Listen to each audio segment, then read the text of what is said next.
Ivan Firmansyah yang akan mengabarkan langsung dari Cianjur, Jawa Barat. Ivan, bagaimana jalannya proses evakuasi hari ini?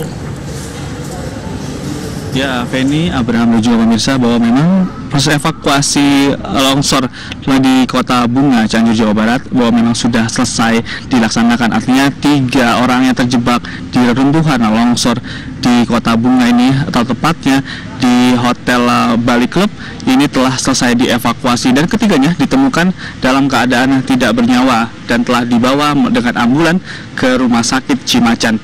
Tadi juga sudah dilakukan evakuasi kepada 3 korban sisa, artinya sudah 11 orang yang diidentifikasi bahwa berada di dalam reruntuhan pada saat kejadian, sudah semuanya telah dievakuasi. Dan dari 11 orang tersebut, 8 telah dievakuasi terlebih dahulu dan telah selamat. 2 diantaranya telah dibawa ke Rumah Sakit Cimacan untuk menjalani perawatan, dan 3 tadi sudah ditemukan dalam keadaan tidak bernyawa. Dan memang ada hal yang menarik di sini. Ini reruntuhan dari Hotel Klub Bali yang memang ini sudah dilakukan evakuasi, sudah terlihat berbeda jauh dibandingkan dengan saat pertama kali terjadi kejadiannya longsor di Kota Bunga ini. Pada saat itu masih terlihat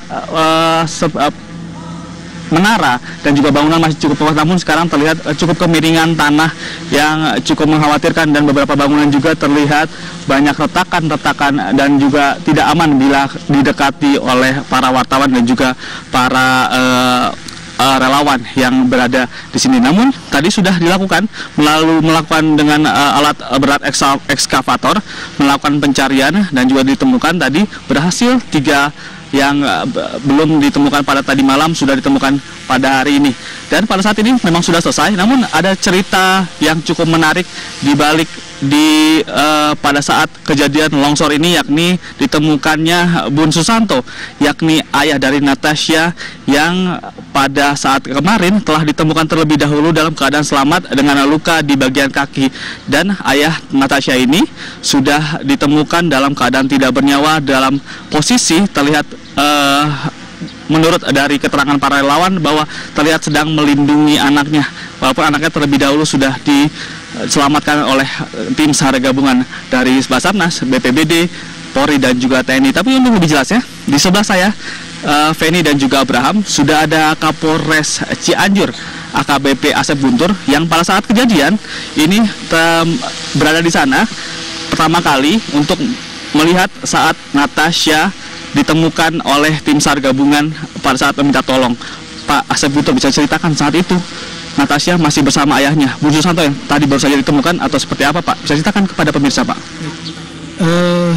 Ceritanya begini, ketika saya tiba di lokasi sini sekitar pukul 4 pagi, saya ketemu dengan Kepala BPBD Cianjur, Pak Asep, yang ada di samping kiri saya.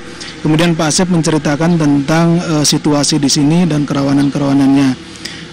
Selanjutnya Pak Asep juga mengingatkan bahwa di sini masih sangat rawan, tetapi saya tanyakan, kebetulan di situ ada pengelolanya, Pak Freddy.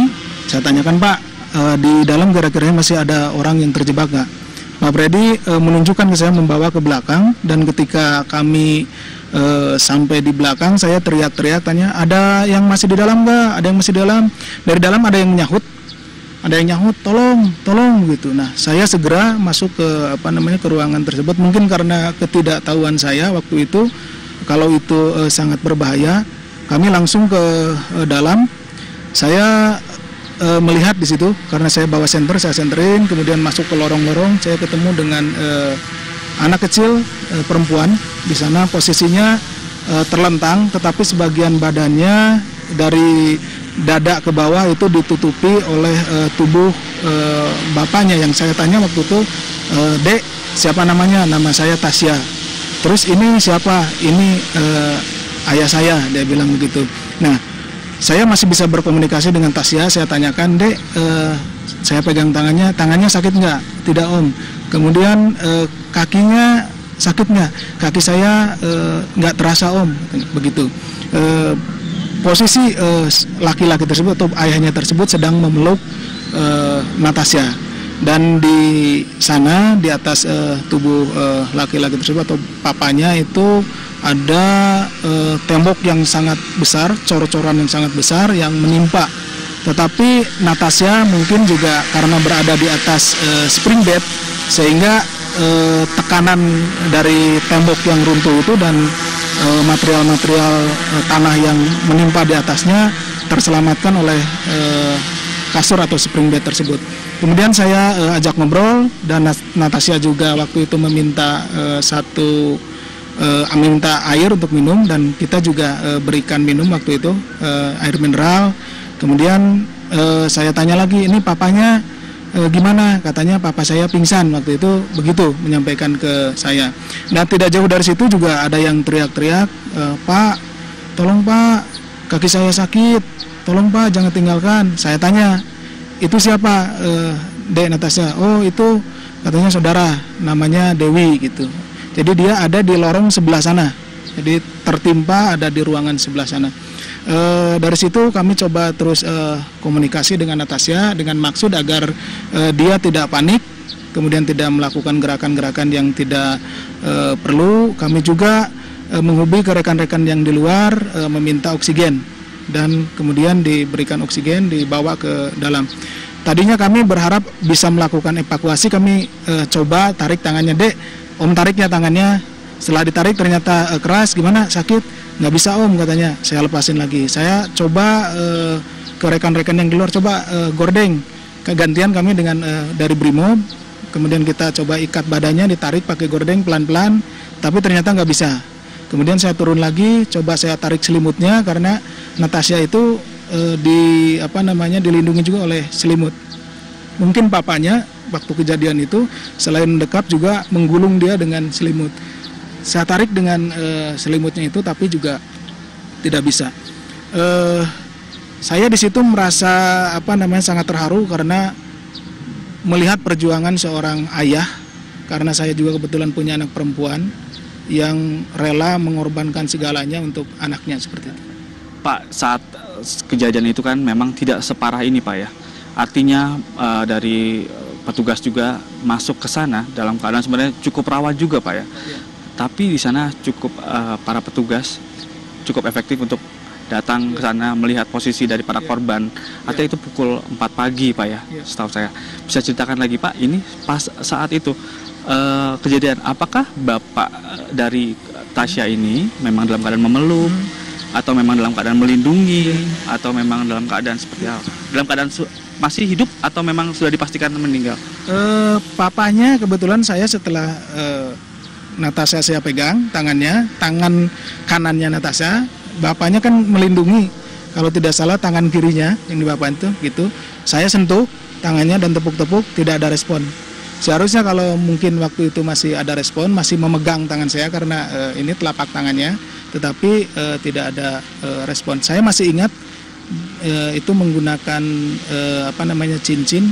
Saya sudah tanya ke istrinya, betul itu cincin kawinnya, jadi itu tangan sebelah kiri. Saya tepuk-tepuk, tidak ada respon.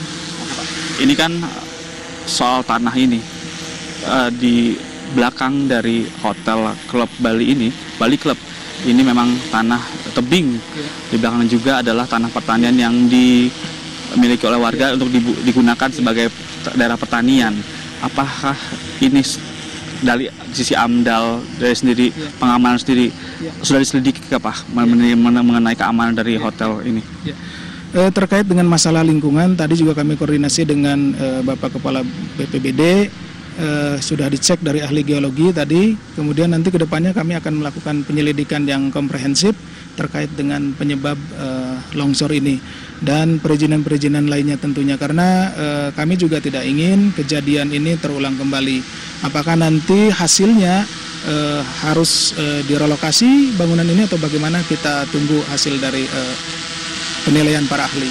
Baik Pak, terima kasih atas informasi, terima kasih atas ceritanya yang cukup inspiratif juga, bagaimana seorang ayah yang juga memiliki anak dilindungi saat terjadi longsor di Kota Bunga, Cianjur, Jawa Barat. Ya pemirsa, selain dari Bu Susanto, memang ada 2 orang lainnya tadi ditemukan, yakni Merianawati dan Budi Supena, 52 tahun dan 53 tahun, yang mungkin mereka adalah sepasang suami istri yang tadi sudah juga dievakuasi dengan menggunakan ambulan dan diarahkan ke Rumah Sakit Cimacan untuk segera diidentifikasi oleh pihak keluarga. Dan untuk saat ini yang dapat kami kabarkan dari Kota Bunga, Cianjur, Jawa Barat. Kembali kepada Anda, Abraham dan juga Feni.